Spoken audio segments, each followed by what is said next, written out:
Disturbing things that you should never look up on Google.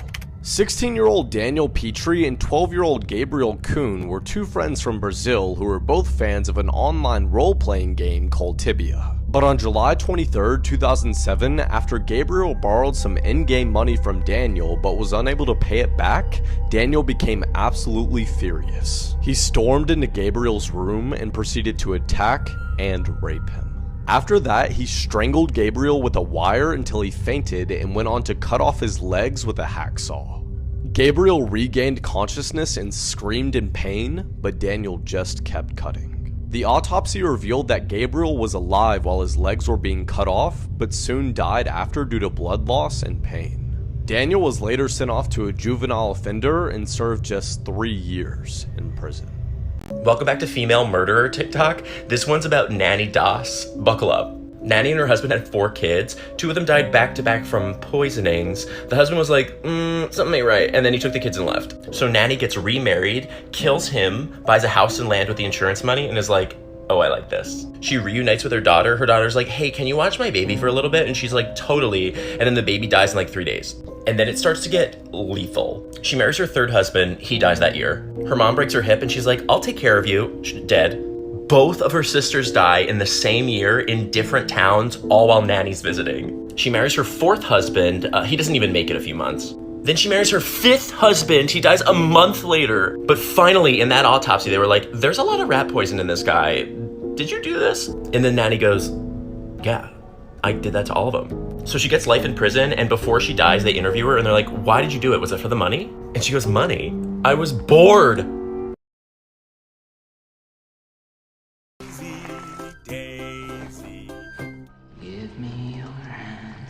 So this is the 18-year-old Jolie Cullen. One day she agreed to meet her ex for one last hiking trip. He was very jealous, and he would say that he would kill himself if she broke up with him. And before they met, she jokingly texted a friend, if something happens to me, you know who I was with. And this was the last photo he took of her before shooting her twice. He fired the first bullet in the back of her head. When she collapsed, he flipped her over and shot her once more between the eyes. And then he kicked her off the 40-foot cliff. He then called 911, admitted his crime in a very calm voice, and then waited for the police. This woman killed 600 men with makeup. Giulia Tofana lived during the 17th century in Italy when women didn't have a lot of power. But she was an entrepreneur who developed her own poison called acqua tofana.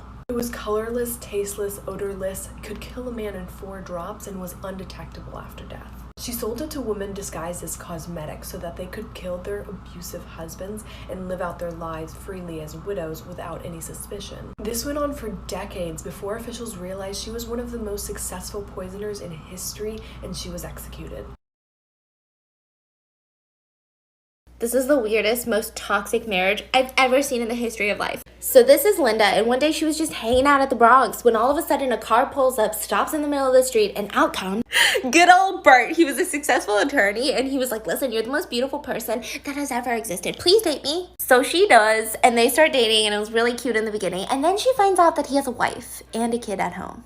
Now, you would think that Linda would be the one that would be mad, but Bert got mad and he said, listen, if I can't have you, ain't nobody gonna have you. And when I'm done with you, nobody's gonna want you. End quote. She reported it to the police and they didn't really do anything, so she ends up moving on and gets engaged to a guy by the name of Larry. So when Bert finds out about the engagement, he decides to hire someone to throw acid in her face. This will leave her eventually permanently blind and scarred. So Bert gets sent to prison for 14 years, and when he's released, this is the kicker. He proposes to Linda. And she deadass accepts. And they get married. She said that the best revenge for blinding her was now that he has to put up with her every day.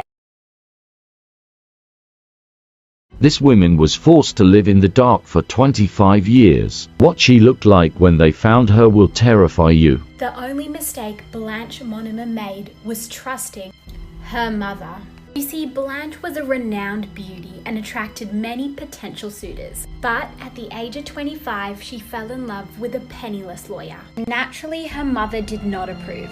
But Blanche didn't care and wanted to marry him anyway. Now here's where things turn tragic. Blanche's mother, angry for her defiance, locks Blanche up in the attic for 25 years. She told everyone that Blanche had simply disappeared. No one knew where she was, including the lawyer that she was going to marry.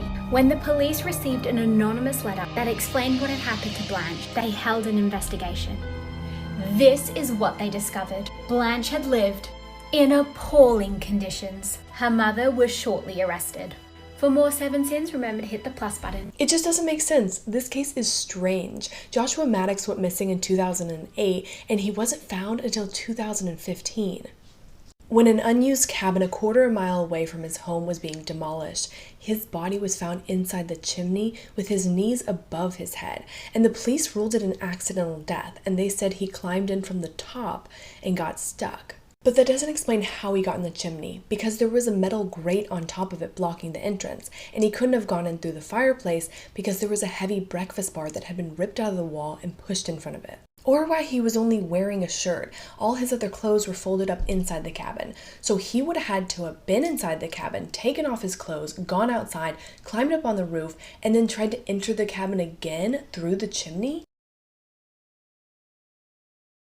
This is the first bird to ever testify in court. On May 13, 2015, police arrive at a home near Sand Lake, Michigan. Inside, they find the bodies of Marty and Glenna Durham. Marty had been shot 5 times, and Glenna was shot twice in the head but survived. After making a full recovery, Glenna told police that somebody had broken into their home before shooting them and fleeing. Marty's 3 children were going through things inside of his home when they found a manila envelope. Inside the envelope, they found suicide notes written by Glenna. Just a couple weeks before Marty's death, he received a phone call from a family member. The family member told him he had seen Marty's home in the foreclosure section of the newspaper. Marty had no idea about this, as Glenna was the one that took over the bills, and she hid from him that they were facing foreclosure. Even after finding the suicide notes, Glenna still proclaimed she was innocent. That is, until Marty's parrot began reenacting the crime scene. The new owner noticed him arguing in 2 different voices, and the last thing he said was,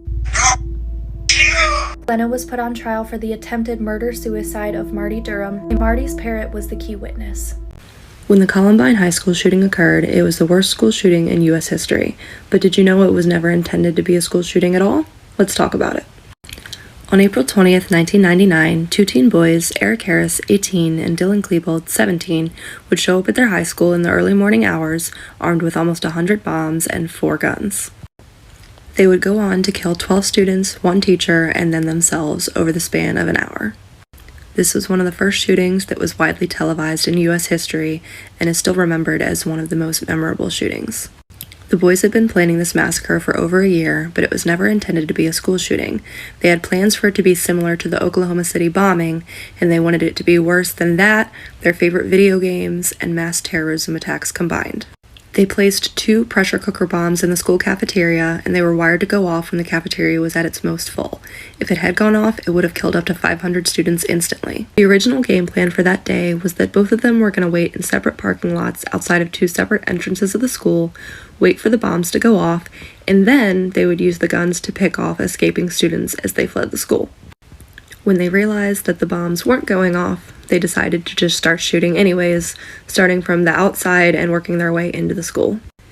They eventually made their way to the library, which is where they would end their massacre after killing 12 students, a teacher, and themselves. It took cops and rescue teams far too long to enter the building because they were worried about the amount of bombs inside the school, to the point where in this picture, you can even see a student, Patrick Ireland, throwing himself out of a window to get the medical help that he desperately needed that wasn't being sent. Out of the 100 bombs that Eric and Dylan went into the school with that day, all of them went off except for the 2 biggest ones that would have caused the most damage. While it's sad to think of the 13 lives lost, it could have been so much worse.